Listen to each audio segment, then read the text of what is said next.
اگر ماحول یہ ہو کہ آپ کہیں جسم کے ساتھ تو موجود ہوں، روح موجود نہ ہو، تو پھر لذت ذکر بھی میسر نہیں آتی، پھر کیف نہیں حاصل ہوتا۔ یاد رکھیں کہ اس طرح کھو کے رب کی یاد کہاں سے کیف آئے گا؟ الجھ ہی پڑا گئے ہیں۔ وہ مستی، وہ سرور، وہ کیف جو اللہ کے ذکر میں ہوتا تھا، جو کبھی مرشد کامل کے سامنے بیٹھ کر لوگ اللہ اللہ کرتے تھے تو لگتا یہ تھا کہ یہ یہاں ہیں ہی نہیں، یہ تو کہیں اور چلے گئے ہیں، یہاں موجود ہی نہیں۔ لیکن اب وہ موج نہیں، وہ شوق نہیں، وہ درد نہیں، وہ ذیل نہیں۔ اقبال تڑپ کے کہا کرتے تھے خرد کی گتھیاں سلجھا چکا ہوں، یا رب مجھے صاحب جنوں کر دے، اللہ مہربانی فرما، وہ کیفیت دے، وہ سرور دے۔ زندگی میں اگر اطمینان چاہتے ہو تو کبھی کبھی سب کچھ بھول کے نا تو مست ہو جایا کرو رب کی یاد میں۔ کبھی کبھی چھوڑ دیں دنیا، چھوڑیں یار موبائل، کسی وقت کریں اس کو بند، چھوڑیں اس بات کا خیال کہ فلانے نے سلوٹ کیا ہے کہ نہیں کی، چھوڑیں۔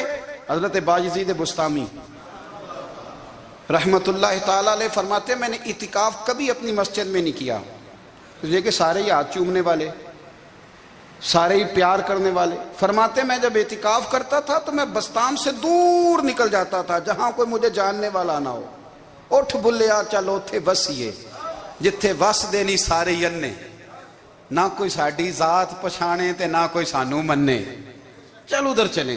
اٹھ بلیا چلو تھے وسیے جتھے وس دے نہیں سارے ہی انے، نہ کوئی ساڈی ذات پچھانے تے نہ کوئی سانو۔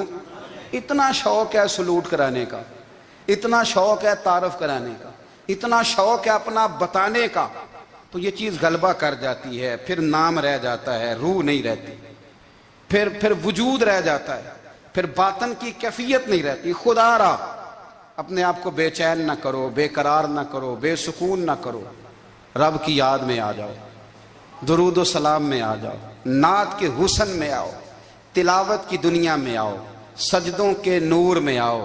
آؤ کبھی کھول کے دل مسجد کی صفائیاں کریں، آؤ نہ کبھی کوئی بوڑھا، دادی، نانی، دادا، ان کے پاس بیٹھ کے پیر دبا کے اللہ کو راضی کریں۔ یہ کیف والی جگہ ہیں، یہ سرور والی جگہ۔ اتنی بے چین ہماری زندگی ہے، بے قرار ہے، تڑپتے ہوئے لوگ، لڑتے ہوئے لوگ، ایسے لگتا ہے ابھی ایک دوسرے کا گریبان تھام لیں گے، بے قرار، بے چین۔ کسی کو انتظار کا کہا جانا کہ 10-20 منٹ کسی کا انتظار کرو، تو بعض لوگ مجھے ایسے لگتا ہے جیسے ان کا کلیجہ پھٹ جائے گا، ڈاکٹر کے انتظار میں بیٹھے ہیں تو بڑے پریشان ہیں۔ کسی کو ملنے گئے ہیں کو آدھا گھنٹہ بیٹھنا پڑ گیا تو بڑی دقت میں ہیں۔ اپنے آپ کو سکون دیں۔ آپ یقین کریں بڑا مزہ آتا ہے، کبھی کسی کا انتظار کرنا پڑے تو 2-4 تسبیح درود شریف پڑھی جاتی ہے، یعنی ذوق بن جاتا ہے کہ چلو اللہ نے موقع دیا ہے، کوئی سرکار کو یاد کر لیں، تنہائی مل گئی۔ ہمارا مزاج جس سختی کا شکار ہے، وہ سختی آہستہ آہستہ ہمیں زیادہ آزمائش میں ڈال رہی۔ تو میرے بھائی زندگی میں اطمینان حسن ہے، اور وہ سب سے زیادہ اللہ کی یاد میں ملتا ہے، وہ سب سے زیادہ رب کریم کے ذکر میں۔ سب سے زیادہ جو چاہتا ہے نا دل ٹھنڈا رہے، زبان میٹھی رہے، وہ مدینے والے محبوب پہ درود و سلام پڑھا کرے، وہ حضور پہ درود و سلام پڑھا کرے، زبان میٹھی رہے گی۔ میرا ذاتی تجربہ ہے کہ جو آدمی اپنے اخلاق سنوارنا چاہے وہ حضور پہ درود شریف پڑھے، جو اپنے اخلاق سنوارنا چاہے، طبیعت کو ٹھنڈا رکھنا چاہے، وہ درود شریف پڑھے، اس کا دل سکون میں آئے گا۔ کچھ کام اور ہیں زندگی میں اطمینان کے لیے، ان کا ہونا بھی بڑا ضروری ہے۔ سب سے پہلے اگر آپ چاہتے ہیں نا زندگی میں سکون ہو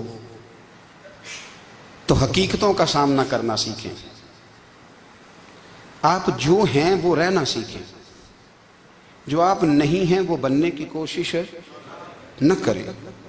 حقیقت کا سامنا کرو گے تو زندگی اطمینان میں آ جائے۔ ہم نے نا بہانے بنا لیے ہیں، ہیلے بنا لیے، جھوٹ کے سہارے اپنے آپ کو اونچا کر لیا۔ ایک آدمی سے کہا جاتا ہے تو رشوت نہ لے، تو کہتا ہے میں غریبوں سے نہیں لیتا۔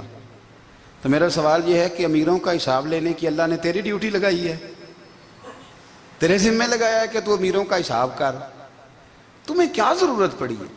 ہم نا بہانہ کرتے ہیں، رشوت لینے والے کا الگ بہانہ ہے اور سفارش والے کا الگ بہانہ ہے۔ حقیقت کا سامنا کریں، حقیقت کا۔ جو میرے ذمہ داریاں ہیں وہ میں نے پوری کرنی، جو آپ کی ذمہ داریاں ہیں وہ آپ جان نہ چھڑائیں، حقیقت پسند بنیں۔ میرے